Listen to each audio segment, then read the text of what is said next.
महाकुंभ में बाबाओं की संख्या बढ़ती जा रही है। किस तरीके के बाबाओं की संख्या बढ़ती जा रही है? एक बाबा जी हैं जो कई सालों से नहाए नहीं हैं, एक ऐसे बाबा जी हैं जो सिर्फ अपना हाथ ऊपर करके रखते हैं। अभी हाल ही में जो कांटे वाले बाबा हैं वो एकदम से पॉपुलर हुए क्योंकि एक लड़की जो थी मीडिया रिपोर्टर, उन्होंने उनका मजाक बनाया, उपहास किया कि तुम बहुत गलत हो, तुम ये कर रहे हो, लोगों से पैसा मांग रहे हो, क्या कर रहे हो।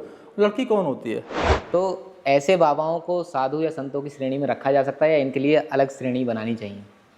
तुम ना जजमेंटल कम हुआ करो। अच्छा, कि जो लोग करेंगे करने दो। आप ना जजमेंटल हो, ना समाज सुधारक हो, आप अपने आप को सुधारो। आप सभी लोगों का स्वागत है बीइंग स्पिरिचुअल फाउंडेशन के इस चैनल में। आज के एपिसोड में हम बात करेंगे एक बहुत ही ट्रेंडिंग टॉपिक, महाकुंभ। महाकुंभ में बाबाओं की संख्या बढ़ती जा रही है। किस तरीके के बाबाओं की संख्या बढ़ती जा रही है? एक बाबा जी हैं जो कई सालों से नहाए नहीं हैं, एक ऐसे बाबा जी हैं जो सिर्फ अपना हाथ ऊपर करके रखते हैं, एक बाबा जी हैं जो सिर्फ चाय पर जीवित रहते हैं, एक बाबा हैं जो कांटों पर लेटते हैं। तो ऐसे बहुत सारे तरीके के लोग बाबा महाकुंभ में इस बार हमें देखने को मिले। तो आज हम इसी टॉपिक पर चर्चा करेंगे। तो आज की इस टॉपिक में, इस एपिसोड में हमारे जो गेस्ट हैं वो बीइंग स्पिरिचुअल फाउंडेशन के संस्थापक फाउंडर श्री धर्मेंद्र जी। सर, आपका बहुत बहुत स्वागत है। धन्यवाद। सर, जैसा कि अभी मैंने कई बाबाओं का जिक्र किया, तो लोग या फिर ये बाबा ऐसी साधनाएं क्यों अपनाते हैं और ये किस साधना का हिस्सा हो सकता है? जो भी आपने अभी तक नाम लिए कि कांटों पर लेटे हुए हैं या एक हाथ ऊपर उठा रखा है, ये सब जो आते हैं हठ योग के अंदर आते हैं।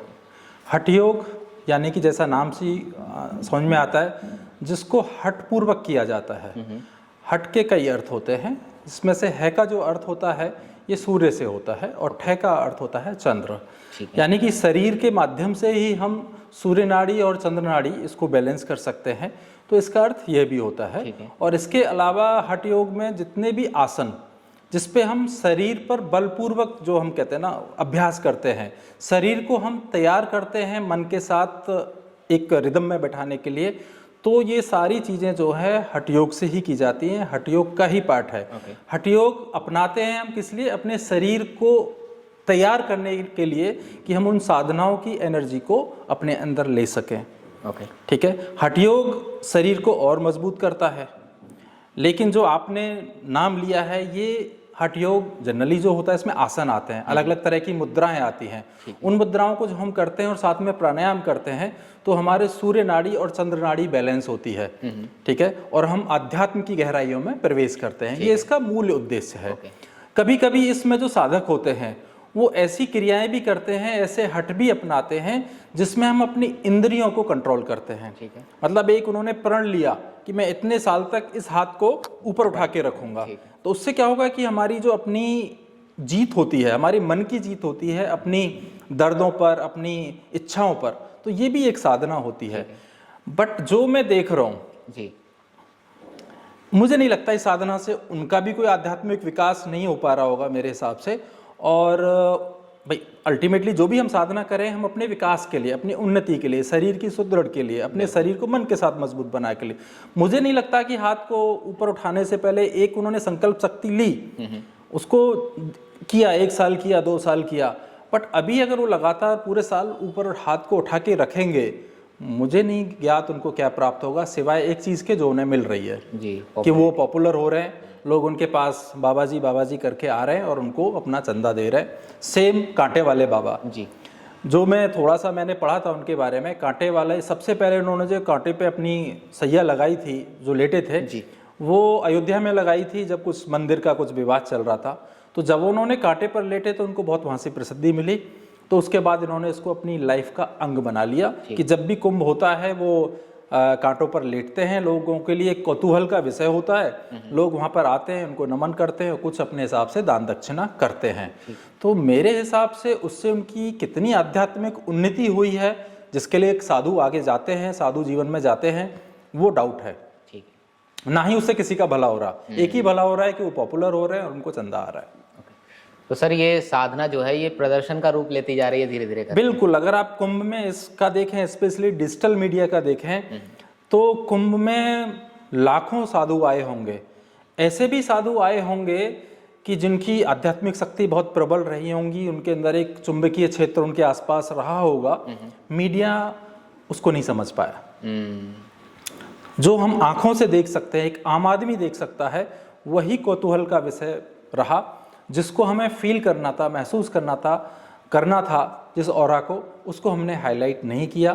तो इस अगर 2025 कुंभ की मैं बात करूं और मीडिया की बात करूं, तो ऐसा कुछ जो आध्यात्मिक जो गुरु हैं उनका एक उपहास सा बनता हुआ दिख रहा है कि जो कांटों पर लेटे हैं, जो हाथ उठा के उनकी बात हो रही है, उनकी रील हो रही है, बट जो एक्चुअल में साधु हैं उनकी कोई बात नहीं हो रही है। तो सर इसमें बहुत बड़ा मीडिया का हाथ है कि किस तरीके से वो उनको प्रस्तुत कर रहे हैं। देखिए, मीडिया को बहुत ही सजग रहने की ज़रूरत है। कहीं ना कहीं अगर वो चाहते हैं कि भारत एक आध्यात्मिक गुरु फिर से बने, तो इसमें मीडिया को भी समझना होगा कि आध्यात्मिक कैसे बना जाए, कैसे पहचाना जाए और उनको कैसे प्रमोट किया जाए। अगर आप गलत चीज़ों को प्रमोट करेंगे, ठीक है, तो वो एक उपहास का पात्र ही बनेगा। एक गांव का आदमी तो देख सकता है कि साधु लेटे हुए हैं, कोई पहुंचे हुए हैं, बहुत ही प्रबुद्ध हैं, बट मैं दावे के साथ कह सकता हूं कि विदेश, जिनको हम विदेशी कहते हैं, वो ऑलरेडी काफ़ी जो साधना करने आते हैं वो समझ जाते हैं कि कौन आध्यात्मिक है और कौन दिखावा कर रहा है। तो कहीं ना कहीं हम अपनी ही किरकिरी कर रहे हैं। अपने जो सनातन धर्म है, जो गुरु हैं, आध्यात्मिक जो गुरु हैं, उनका ही हम कहीं ना कहीं उपहास बना रहे हैं। तो जितनी ज़रूरत की वो दिखावा कर रहे हैं, उससे ज़्यादा ज़रूरत है जो इंटरव्यू ले रहे हैं उनको समझने की, किनको हाईलाइट करना है, किनकी शिक्षाओं को आगे तक देना है और किनको नहीं दिखाना है।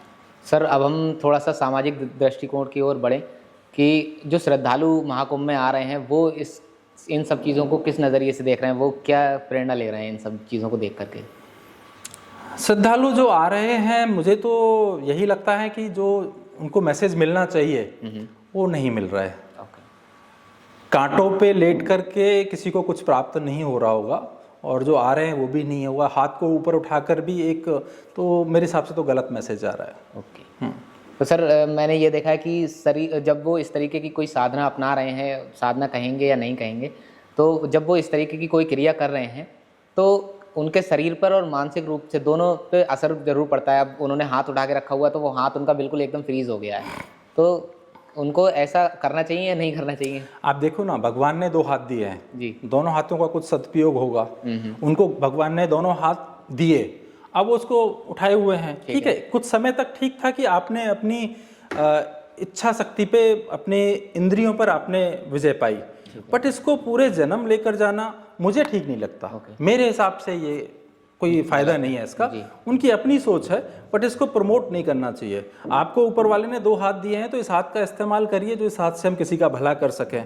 वैसे भी अगर बायां हाथ उन्होंने उठाया हुआ है, यूनिवर्स से रिसीविंग के लिए होता है, दाहिना हाथ गिविंग के लिए होता है, तो अपना सिस्टम तो वो खुद ही बिगाड़ रहे हैं। तो मेरा तो ये मानना है कि नहीं करना चाहिए उनको ऐसा। अब सर ये जो बाबा हैं ये कुछ भी कर रहे हों, लेकिन अभी हाल ही में जो कांटे वाले बाबा हैं वो एकदम से पॉपुलर हुए क्योंकि एक लड़की जो थी मीडिया रिपोर्टर, उन्होंने उनका मजाक बनाया, उपहास किया। तो क्या ये बाबा जो कर रहे हैं इस पर उपहास बनाना ठीक है?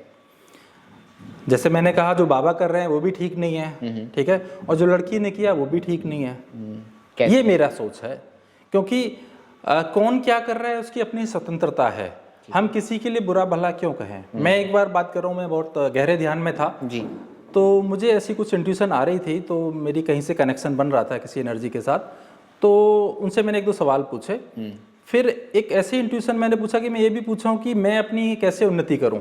तो मुझे मैसेज आया कि तुम ना जजमेंटल कम हुआ करो। अच्छा, ठीक है। जजमेंटल कम हुआ करो मतलब कौन सही है, कौन गलत है, कौन क्या कर रहा है, ये आपकी अपनी राय हो सकती है, बट इसको दूसरों पे मत थोपना, ठीक है। तो वहाँ पे जो लड़की कर रही थी वो यही तो कर रही थी कि तुम बहुत गलत हो, तुम ये कर रहे हो, लोगों से पैसा मांग रहे हो, क्या कर रहे हो।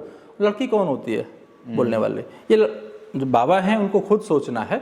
तो मेरे हिसाब से दोनों ही गलत कर रहे थे, बाकी तो जैसी इच्छा। सब महाकुंभ में ऐसे बाबाओं की संख्या बढ़ती चली जा रही है धीरे धीरे करके, क्योंकि आकर्षण एक मुख्य रीज़न इसके पीछे हो सकता है।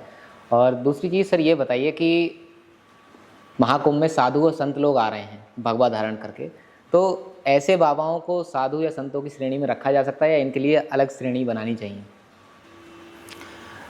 देखिए, अलग से कोई श्रेणी बनाने की ज़रूरत नहीं है। वो क्या कर रहे हैं करने दो, आप अपनी आध्यात्मिक समझ को बड़ा करो। जब आप इस चीज़ को समझना शुरू करते हैं, आप सिर्फ अपने हाथों से सेंस कर सकते हैं कि किस बाबा की एनर्जी कितनी है, कौन कितना आध्यात्मिक है। मतलब आप अगर ऐसा भी फील करते हैं, जैसे मैं आपको प्रैक्टिकल कर रहा हूँ, बाबा, किसी भी बाबा को आप याद करें और महसूस करें कि उनका ऑरा कितना डेंस है, दोनों हाथों से उनके ऑरा को फील करें, तो आप पाएंगे कि जिनका अच्छा ऑरा है वो ऐसा लगेगा कि हाथ मेरे और फैलते जा रहे हैं, और जो जिनकी कोई एनर्जी नहीं है, आप पाएंगे कि उनका हाथ आपके दोनों आपस में टच हो रहे हैं। तो ये मैंने एक ऐसा इंटरव्यू में आपको बता दिया है जो आप कर सकते हैं। हर किसी के लिए पॉसिबल नहीं है, बट जैसे जैसे आपका विकास होता जाएगा, आप इन चीज़ों को सेंस करने लगेंगे, तो आप अच्छे से समझ सकते हैं कि कौन कितना आध्यात्मिक है। तो इसका प्रयोग जैसे जैसे आप करते जाएंगे, आपके लिए फ़ायदेमंद होगा। बाकी जो लोग करेंगे करने दो, आप ना जजमेंटल हो, ना समाज सुधारक हो, आप अपने आप को सुधारो, अपनी समझ को सुधारो, अपनी एनर्जीज़ को सुधारो, बाकी तो पूरा जग सुधरेगा। सर, इस पूरे एक डिस्कशन का सर एक कंक्लूजन कुछ अगर देना चाहें। सिर्फ चमक धमक पे मत जाइए। किसी ने बहुत सुंदर दाढ़ी बढ़ाई हुई है, कांटों पे लेटे हुए हैं, हाथ उठाए हुए हैं, या उनके पीछे कुछ पूरा भीड़ चल रही है, या उनके फॉलोअर बहुत ज़्यादा हैं, इस पर मत जाइए। जो अच्छे साधक होंगे वो आपके टच में ही नहीं आएंगे। तो कोशिश कीजिए कि पहले तो अपने आप को प्योर कीजिए और ऐसे लोगों को ढूंढने का प्रयास कीजिए, और जब आप इस लायक हो जाएंगे कि आप अच्छे गुरु की मार्गदर्शन में रह सकते हैं, तो गुरु खुद आपको ढूंढ लेंगे।